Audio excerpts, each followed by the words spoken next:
എടപ്പാൾ ഗ്രാമപഞ്ചായത്ത് സമ്പൂർണ്ണ മാലിന്യമുക്ത പഞ്ചായത്ത് പ്രഖ്യാപനത്തിന് മുന്നോടിയായി മാലിന്യമുക്ത സന്ദേശ ജാഥ നടത്തി.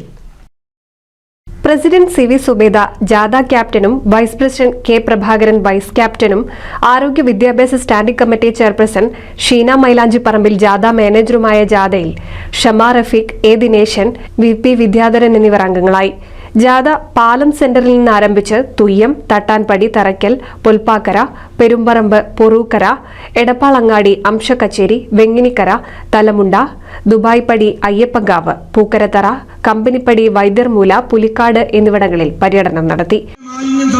അവരുടെ വീട്ടുമുറ്റം പോലെ തന്നെ പരിശുദ്ധമായ രൂപത്തിൽ നമ്മുടെ തെരുവുകളും പട്ടണങ്ങളും നമ്മുടെ റോഡ് സൈഡുകളും നമ്മുടെ തോട്ടുവക്കും എല്ലാം മാറിക്കഴിഞ്ഞാൽ ഈ നാട് രക്ഷപ്പെടും. ഈ നാട് രോഗമില്ലാത്തവരുടെ നാടായി മാറും. ഈ നാട്ടിൽ ഭാവിയിലെ തലമുറ നല്ല ആരോഗ്യത്തോടു കൂടി ജീവിക്കുന്ന ഒരു സാഹചര്യം ഉണ്ടാകും. ആ ഒരു സാഹചര്യം ഒരുക്കുന്നതിനുള്ള ഒരു വലിയ പ്രയത്നത്തിലാണ് എടപ്പാൾ ഗ്രാമപഞ്ചായത്ത് ഭരണസമിതി ഒരു കക്ഷി രാഷ്ട്രീയ ഭേദമന്യേ മുഴുവൻ മെമ്പർമാരും തീരുമാനമെടുത്തുകൊണ്ടാണ് ഈ പ്രവർത്തനങ്ങളിലൊക്കെ ഇടപെടുന്നതും മുന്നോട്ട് പോകുന്നതും. തീർച്ചയായും ഇതിന്റെ സന്ദേശം ജനങ്ങളിൽ എത്തിക്കുമ്പോൾ എല്ലാവരും ഇതിൽ അണിനിരക്കണം. 23-ാം തീയതി നമ്മുടെ റോഡ് സൈഡുകളിലെ കവറുകളും കീച്ചുകളും മറ്റു മാലിന്യങ്ങളും നീക്കം ചെയ്യുന്ന പ്രവർത്തനത്തിൽ നിങ്ങൾ ഓരോരുത്തരും എടപ്പാൾ